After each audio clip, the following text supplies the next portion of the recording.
Hi guys, I'm Manish. Today's topic is on collections and functional data structures. This is the part 1.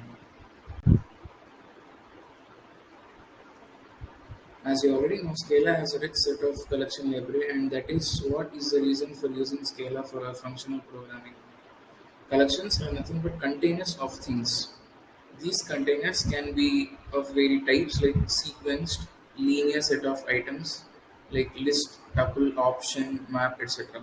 Option is a new type of data structure which is which you have not must have not heard before. It's nothing but there are only two kinds of values. It may be no value in present, or there can only be one value present in it. These collections may have an arbitrary number of fixed number of elements to be bounded to zero or one element, like option data structure.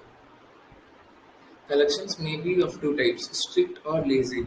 An example of the strict type of collection is a list. When we create a list, we compute all its elements. When we transform a list, we compute all the elements of the resulting string. We say that list is a strict collection type in this case. An example of second type, that is lazy collection, is that it's a stream. We can create and transform streams without computing their elements. Those might never be computed unless we iterate one by one through them.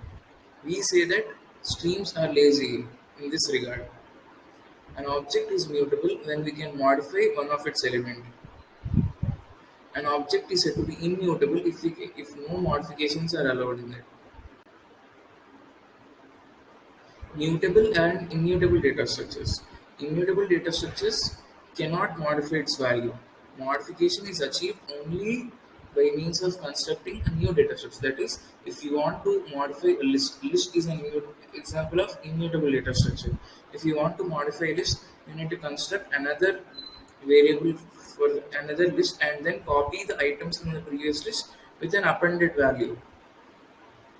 In Scala, we cannot access the ith element of the list and change its value because it's immutable data structure.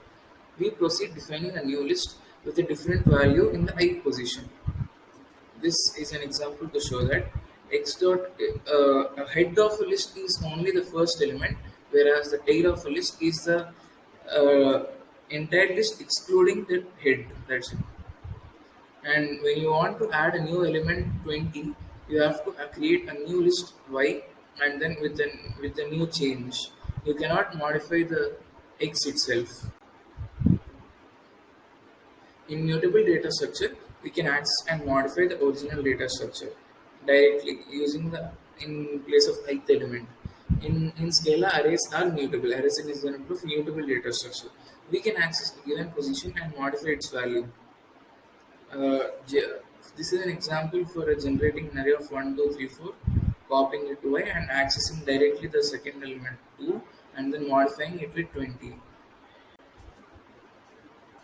In functional programming, we prefer immutable objects. Reasons that we always try to prefer constant to variable, and we always try to avoid loops.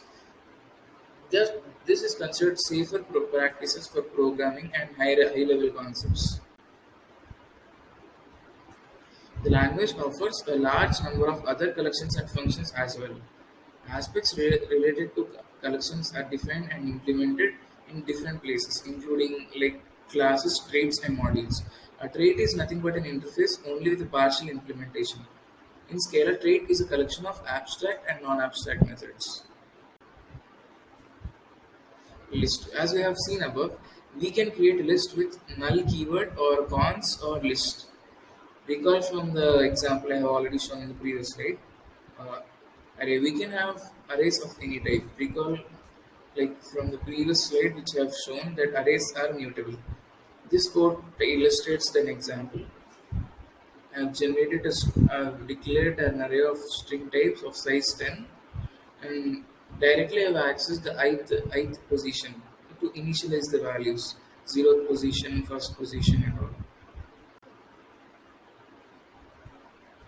Thank you guys. And then there is going to be part 2 video for this.